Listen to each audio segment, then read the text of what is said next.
Advanced persistent threats. That's the name given to sophisticated long-term cyber attacks. They're often state-sponsored, and unlike the flashier cyber attacks designed to crash systems and extort ransoms, APTs usually intend to remain undetected.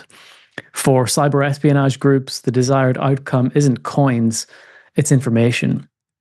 They're after insights on matters of national security, looking for long-term access to strategic intelligence, and preparing tactical disruption of their adversaries. In an increasingly unstable geopolitical atmosphere, the digital battlefield is more relevant than ever. Cyber espionage campaigns are being waged behind the scenes, and the state-sponsored groups behind them are becoming more advanced year on year. Two such cyber espionage groups appear on this year's top 10 masked actors most wanted list, and their codenames are MuddyWater and OilRig. Today, Nick and I are joined by Mansour Al-Mood, one of our own cyber threat intelligence analysts, and he's responsible for researching APT groups, including MuddyWater and OilRig. Mansour, welcome to the podcast. Give the listeners some background on your experience. Thanks for having me on today. I have been with Group IB for the past 1.5 years as an APT researcher. I work within the Meta region team, and I have been investigating the APTs that are targeting this region, which includes MuddyWater and OilRig as the biggest players here. I have been tracking these groups and their operations closely and learned a lot about them and uncovered many of their campaigns. So hopefully I will be able to give you an insight about them. Awesome. Thanks for all your hard work. Let's just start with some of the basics. What do we know about MuddyWater and OilRig? So both groups are believed to operate under the direction of the Ministry of Intelligence in Iran. OilRig was first reported in 2014, while MuddyWater appeared more recently in 2017. Both groups are currently active and pose a significant threat, not just in the Meta region, but worldwide.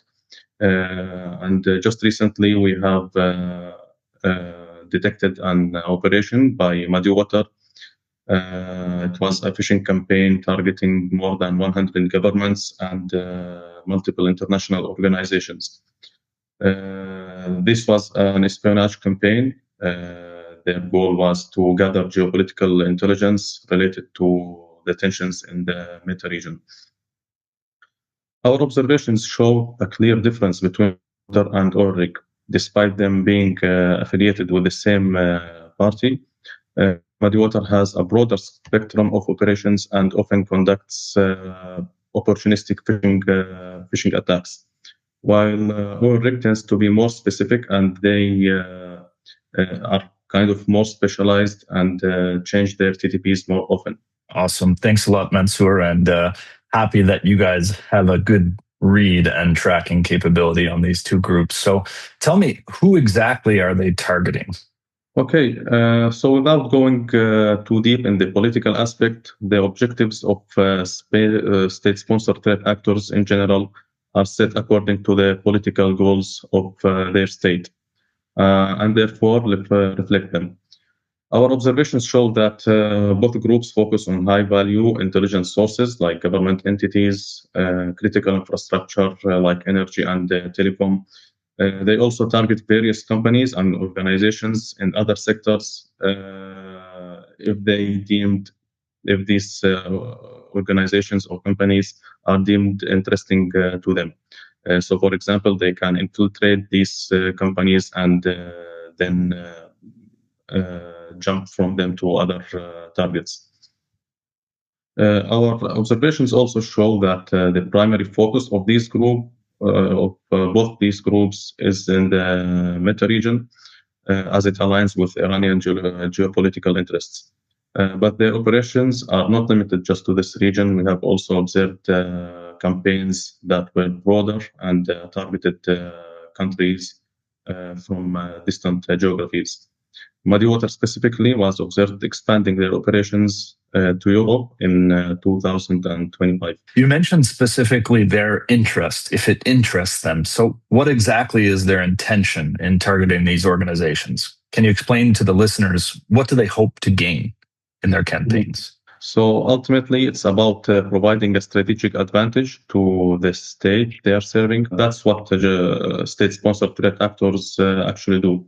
For MuddyWater and OilRig, the primary objective is espionage, as it seems, and gathering intelligence, but they also have conducted several disruptive operations. They have caused damage and wiped servers, deployed ransomware without the ability of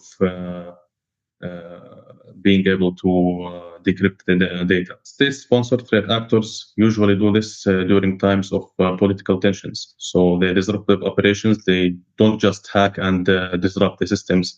They maintain the access for as long as possible, gathering intelligence, expanding their access, and when the right time hits, they could perform destructive operations, as history showed. Understood.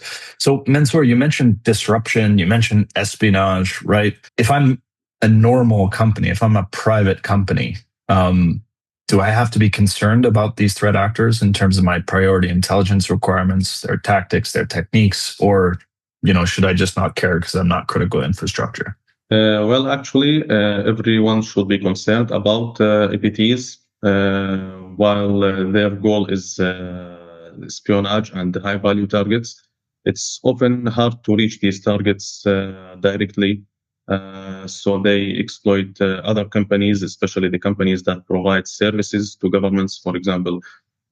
So this is kind of a supply chain attack, and we have seen many examples previously, not just with these two groups, but with other groups, APT groups as well. Mansoor, APTs, from what I know about them, they build their own malware to get past security measures. Is that right with MuddyWater and OilRig too? Yes, of course, Gary. They build their own malware, exploits, scripts, etc. And they also use open source tools such as common pen testing and administrative tools. They also use legitimate programs such as remote monitoring tools. MuddyWater specifically has been using RMM tools since 2022. They followed the same playbook for their attacks for a long time. They were actively conducting operations using the same playbook, where they send a phishing email with a link to a legitimate file sharing service where the victim downloads a legitimate remote management tools.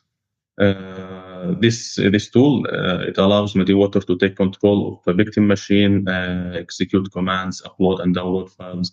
And the thing is with this kind of tools is that it is signed by the companies that distribute them and own them. So it is not usually marked as malware by antivirus software. So it really bypasses some detections and gives threat actors an advantage compared to custom malware. You mentioned earlier that MuddyWater had carried out a large-scale, ultimately phishing campaign against governments. It's surprising to me that tactic still works against governments and critical infrastructure. You'd think they'd be more vigilant. Yes, of course, Gary, and it's very successful. It's the fact that human link is the weakest link in the cybersecurity chain. It's easier to exploit human trust or oblivion than to exploit a system. For example, OilRig has been noted to use emails disguised as personalized job applications or business documents.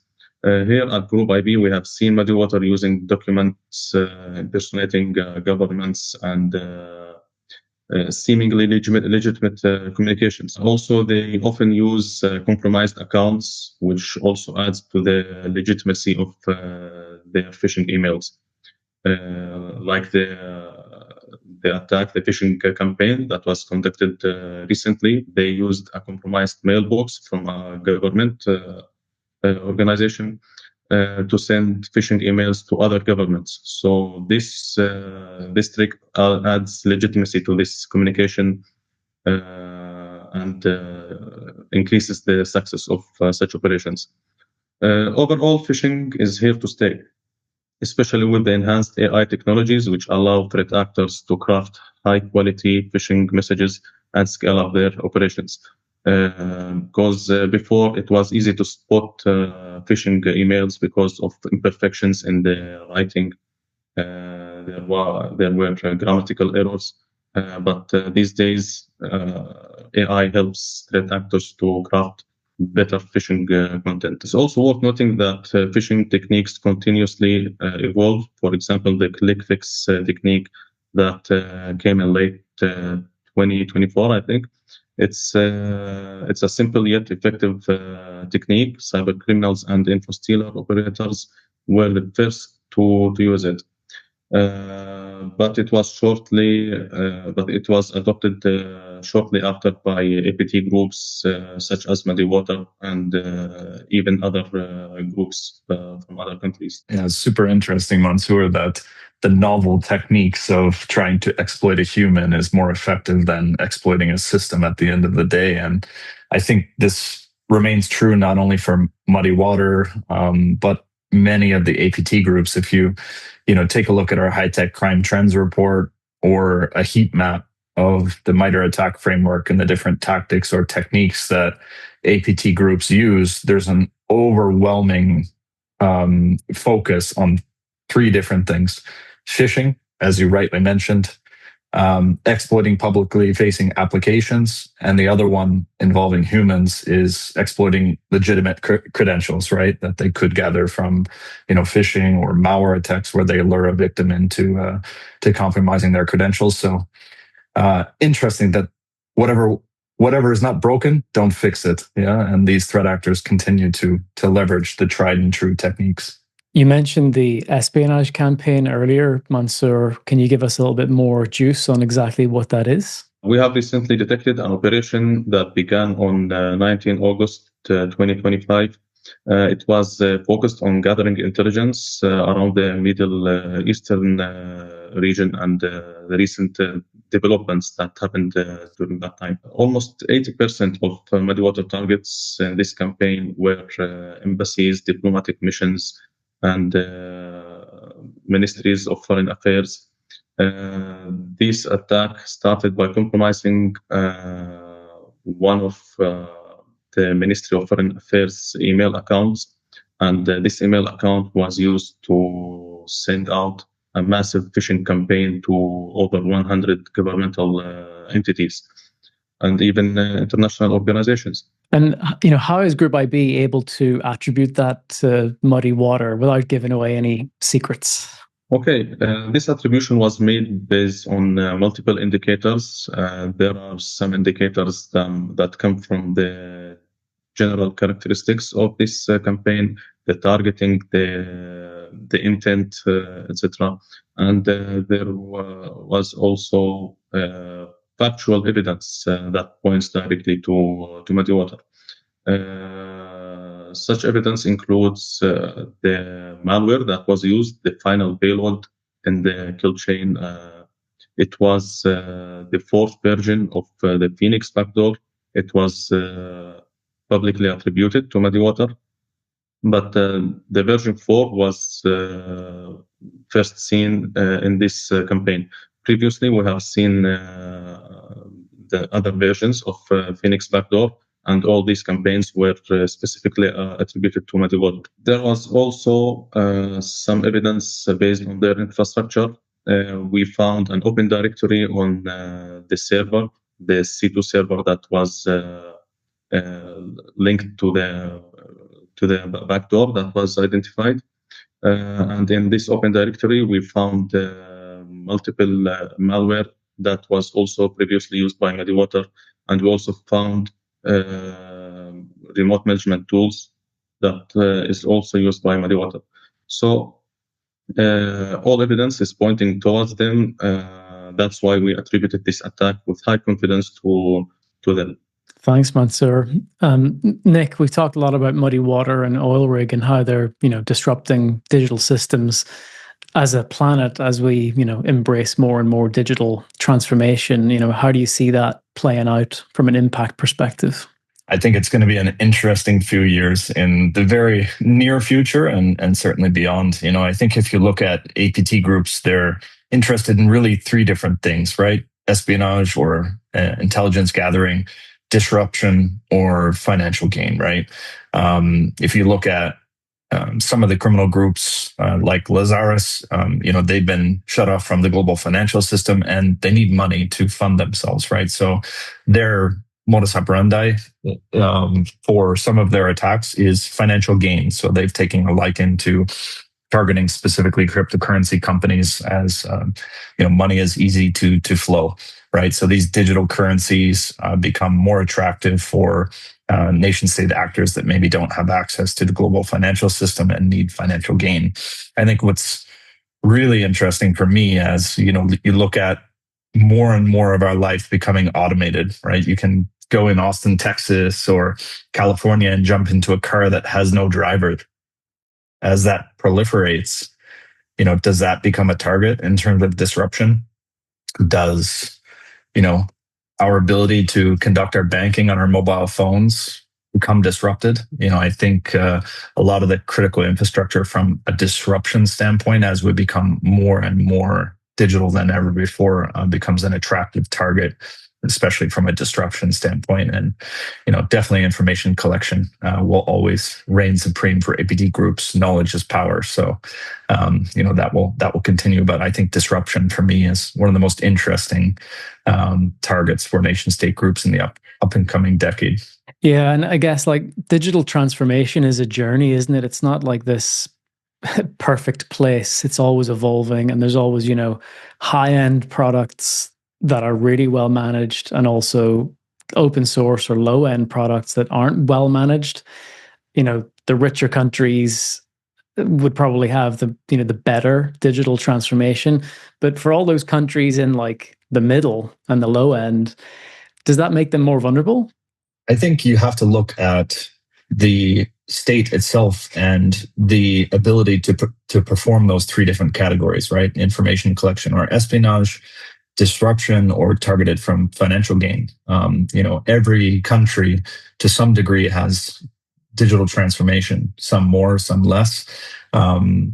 It's not to say those countries that haven't, driverless cars on the road, that they won't be a target for disruption. There's, I'm sure a lot of digital transformation in logistics for these countries, whether it be train systems or shipping and logistics that can be a target of disruption from different nation state groups. So I think it's, as always, look at yourself either as a country or a business, understand what your threat landscape looks like, who potentially may target that, what tactics and techniques they would use, and then what defensive measures you have in place in order to prevent against those things from happening. Thanks, Nick. What kind of changes should organizations in government and critical infrastructure be making, Mansour, to strengthen defenses against groups like MuddyWater and OilRig? So when dealing with state-sponsored APTs, a strong defense is essential. One that combines active and proactive measures to maintain constant protection. It's important to maintain cyber hygiene, constantly patching the systems because vulnerabilities comes or appear every now and then. It's also very important to share the intelligence when some attack happens. Sharing of this intelligence or sharing of this kind of incident informs similar targets about such a threat and allows them to prepare and be prepared before the attack reaches them. The second part is, of course, about user awareness. It's really important for users and employees, especially in governments and let's say high-value organizations, to be aware and not fall victim for phishing attacks. So these two points are essential for protecting against APT groups such as this. Yeah, absolutely, Mansour. And I always like to think, who is this adversary on the outside of my network trying to get in, right? What are the tools and the techniques and the procedures that they may use to target their business? Are there any indicators of compromise from previous infrastructure that they've utilized or malware that they've utilized that we can feed our internal systems to detect them? I think earlier on you said phishing was a major entry point for this particular group. And as I mentioned, many APT groups within the threat landscape also use phishing. So, enhancing your email and phishing defenses, having regular simulations to understand, are my defensive capabilities able to defend against the latest tactics and techniques that these groups use in their phishing campaigns and others may use that are interested to target my business. Maybe looking outside of what MuddyWater does for initial access to a corporate network, analyzing my external perimeter, understanding if I have any corporate services running and exposed to the public internet. Can they be brute forced? Can someone log into these different corporate services and I don't have good IAM controls in place to understand if it's actually my user logging in or not? And finally, what are you going to do or how are you going to know if this bad guy is actually in your network, right? So understanding your network infrastructure, monitoring inbound and outbound traffic. Do you have any endpoints actually communicating to infrastructure from any of these groups with previous indicators of compromise from their campaigns or ongoing tracking? And finally, what happens when what hits the fan, right? Is your incident response team ready to respond? Do I have threat hunters in place looking for them in my network on a regular basis? Is my PR team ready to respond to such an incident? These are, other things that come to mind that would be really great to get in place to be prepared for that masked actor or adversary that comes knocking. Thanks, Nick. Thanks, Mansoor. Well, Mansoor, it's been awesome having you on today, telling us all the things about these groups. I'll definitely keep my eyes peeled for more articles from you on the Group IB blog. Thanks again for joining us. And that's all we have time for. Thanks, Mansoor. Thank you. Thank you very much, guys. Your data is valuable and it's under attack. Cyber espionage groups, financially motivated threat actors, ransomware attackers, and other criminal enterprises are on the rise. Working in secrecy to dismantle security perimeters, they spread like a virus through the web, stoking geopolitical tensions, holding businesses to ransom, and flooding criminal marketplaces with sensitive information. These groups thrive in secrecy, now more than ever. Knowing who your adversaries are is critical. So join us as we ask who's behind the world's most prolific cybercriminal groups. What are their tactics, their motivations, and their impact? Who are the world's masked actors? Masked Actors is an independent podcast from Group IB, a leading voice in the fight against cybercrime. The threat landscape evolves quickly, but all information was correct at the time of recording and based on Group IB's High-Tech Crime Trends Report 2025. Join in the conversation online using the hashtag #MaskedActors. And don't forget to subscribe so you don't miss an episode. Thanks for listening. See you next time as we uncover more of the world's top masked actors.